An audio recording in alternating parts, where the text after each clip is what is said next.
Genesis 32. Jacob went on his way, and the angels of God met him. And when Jacob saw them, he said, "This is God's camp." So he called the name of that place Mahanaim. And Jacob sent messengers before him to Esau his brother in the land of Seir, the country of Edom, instructing them, "Thus you shall say to my lord Esau, Thus says your servant Jacob, I have sojourned with Laban and stayed until now.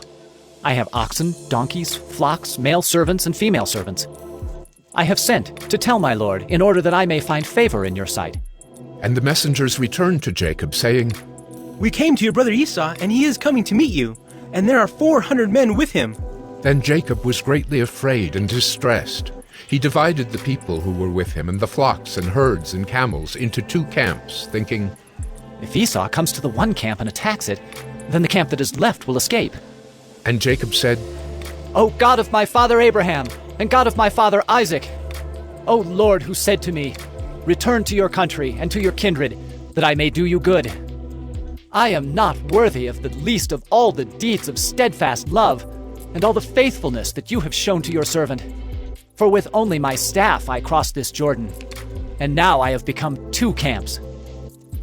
Please deliver me from the hand of my brother, from the hand of Esau, for I fear him, that he may come and attack me, the mothers with the children.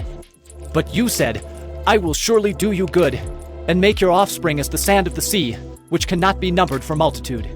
So he stayed there that night, and from what he had with him he took a present for his brother Esau, 200 female goats and 20 male goats, 200 ewes and 20 rams, 30 milking camels and their calves, 40 cows and 10 bulls, 20 female donkeys and 10 male donkeys.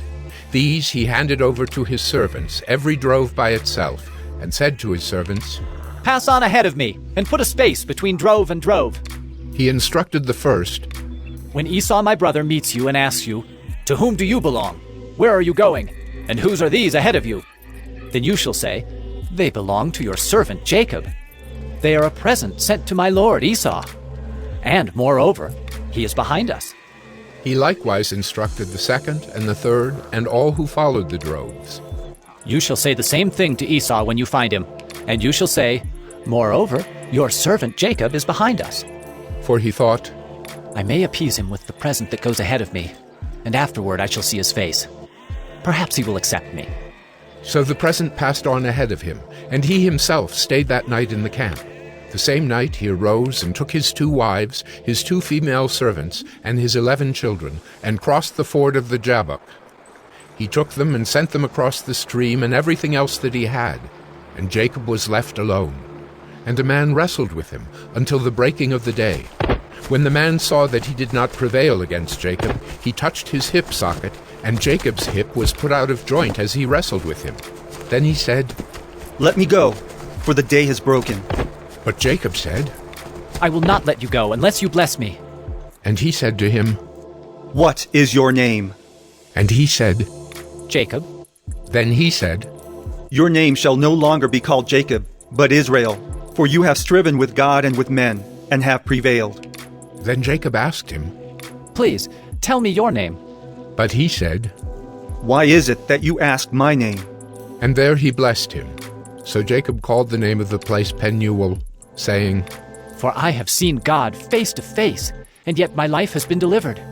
The sun rose upon him as he passed Penuel, limping because of his hip.